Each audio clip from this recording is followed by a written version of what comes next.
Bura Qarabağdır. Xocalının Kosalar kəndidir.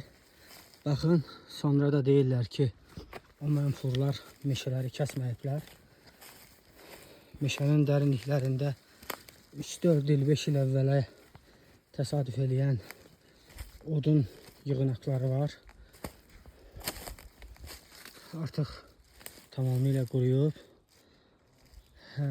Bu ona görədir ki, şanlı ordumuz artıq bu ədəli və əbədi torpaqlarımızı özümüzə qaytarılmasını təmin edib.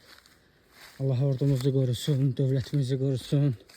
Allah şəhidlərimizə rəhmət eləsin. Allah prezidentimizin canını sağ eləsin. Kosalar meşələrinin dərinliklərinə getdikcə bax belə odun topaladıqlarının şahidi oluruq.